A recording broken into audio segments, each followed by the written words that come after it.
انسان کو حیوان بنا دیا جائے. ایک کتے کو شہوت ہے جو کتیا مل جائے، چاہے اس کی ماں ہو چاہے اس کی بیٹی ہو، اس سے اس کو استفادہ کر لے گا. یہ انسانوں نے کیا قدریں لگا رکھی ہے؟ ماں، بیٹی، بہن، بیوی، کیا فرق ہے ان میں؟ عورت ہے وہ بھی عورت ہے، یہ بھی عورت ہے.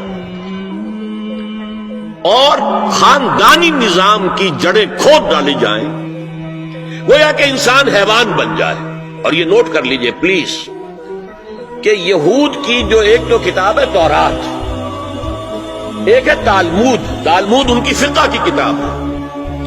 تالمود کی تعلیم یہ ہے کہ یہ باقی جتنے انسان ہیں، اصل انسان تو صرف ہم یہودی ہیں، یہ باقی جتنے انسان ہیں گوئمز، اور ان کے لیے دوسرا لفظ ہے جینٹائلز، یہ اصل میں انسان نما حیوان ہے.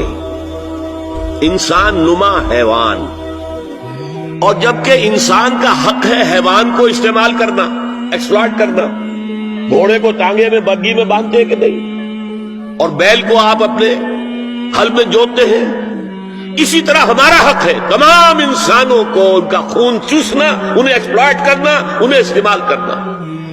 اور اس کے لیے بہترین طریقہ یہ ہے کہ انہیں واقعتاً حیوان بنا دیا جائے، انسانی اقدار ان سے چھین لی جائے. حیوان بنیں گے تو پھر کام کریں گے ہماری مرضی کے مطابق. یہ انتقام یہ لوگ یورپ سے اور امریکہ سے، عیسائیوں سے بھرپور طریقے پر لے چکے ہیں. شرم اور حیا نام کی کوئی شے نہیں ہے، عصمت و عفت کا کوئی حساب نہیں، کوئی ذکر ہی نہیں. اور گواہیاں کیا ہے؟ پریزیڈنٹ کلنٹن نے کہا تھا 2 سال پہلے یا 3 سال پہلے، وہ جو ان کی اینوئل سپیچ ہوتی ہے، state of the union address, اس نے کہا تھا عنقریب ہماری قوم کی اکثریت حرامزادوں پر مشتمل ہوگی. یہ حرامزادے کا لفظ میں نے ترجمہ کیا ہے born without any wedlock. ایک تو ہوتا ہے ایک مرد اور عورت کی شادی ہوئی ہے، نکاح ہوا ہے، پھیرے پڑے، کچھ بھی ہوا ہے، لیکن اعلانیہ طور پر وہ اب شوہر اور بیوی کی حیثیت سے ہے، تو ان کی اولاد ہو رہی ہے، جائز اولاد ہے. ایک بغیر شادی کی اولاد ہو رہی ہے تو یہ حرامی ہے، حرامزادے ہے. انہوں نے کہا کہ ہماری قوم کی اکثریت حرامزادوں پر مشتمل ہے.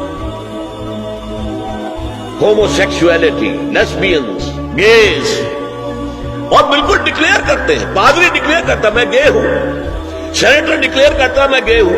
انہیں کوئی شرم ہی نہیں، اس کے اندر کوئی حجاب نہیں، اعتراف کرنے کے اندر کہیں بھی کسی طرح کی رکاوٹ نہیں، ہچکچاہٹ ہی نہیں. جنسی لذت ہر طریقے سے حاصل کی جا سکتی. زنا بالرضا ہو تو کوئی جرم ہے ہی نہیں. ہاں زنا بالجبر ہو تو جرم ہے. کہ یہ مغرب یہودیوں کی سازش کے تحت اور امریکہ کی عظیم قوت کو استعمال کرتے ہوئے، سول سپریم پاور آن ارتھ، آج یہ ہمارے گرد گھیرا تنگ کرتے چلے آ رہے ہیں کہ ہمارا معاشرتی نظام بھی تلپٹ ہو جائے، درہم برہم ہو جائے، ہماری اقدار بھی ختم ہو جائے، ہمارے ہاں بھی عورت مرد بالکل برابر ہونے کے مدعی ہو کر میدان میں آ جائیں، عورت مرد بن جائے، مرد عورت بن جائے، مردوں کی شادیاں ہو جائیں کہ ایک مرد شوہر اور ایک مرد بیوی اور رجسٹر ہو جائے شادی. لیسبینز کی شادیاں ہو جائیں کہ ایک عورت شوہر ایک عورت بیوی اور رجسٹر ہو جائے شادی. یہ سارا کام ناتی الارض ننقصها من اطرافها، اس کی مثال کیا ہے کہ پہلے اس پروگرام کے تحت 1994 میں کانفرنس ہوئی قاہرہ میں، عرب ورلڈ کا وہ مرکز ہے.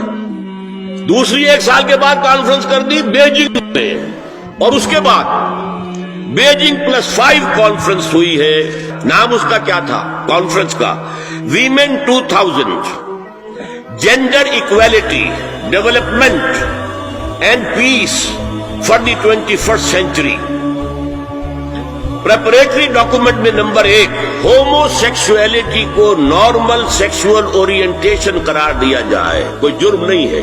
مرد مرد سے شہوت رانی کرے، عمل قوم لوط. ایک شخص جو ہے عورت سے اپنی خواہش پوری کرنا چاہتا ہے، ایک مرد سے کرنا چاہتا ہے، تمہیں کیا اعتراض ہے؟ نمبر 3 عورتیں گھر کا کام کاج کرنے سے انکار کر دیں یا اس پر ویج طلب کریں، مزدوری دو میں، محنت دو تب ہم کام کریں. یہ چولہا جھونکنا، یہ روٹی پکانا، برتن دھونا، یہ اس کے لیے ہمیں اجرت چاہیے، لیبر چاہیے۔ نمبر 4، عورت حمل اور وضع حمل کی جو تکلیف برداشت کرے اس پر بھی شوہر سے اجرت لے۔ نمبر 5، اگر کسی وقت کسی عورت کی طبیعت آمادہ نہ ہو ہم بستری کے لیے اور شوہر مجبور کرے تو اسے میریٹل ریپ قرار دیا جائے، یہ زنا بالجبر ہوگا جس کی سزا دی گئی، شوہر اور بیوی کا معاملہ ہے۔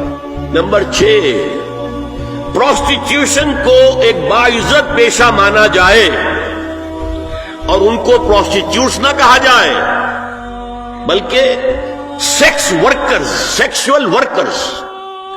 7، وراثت اور طلاق میں بالکل برابری، کوئی فرق نہیں۔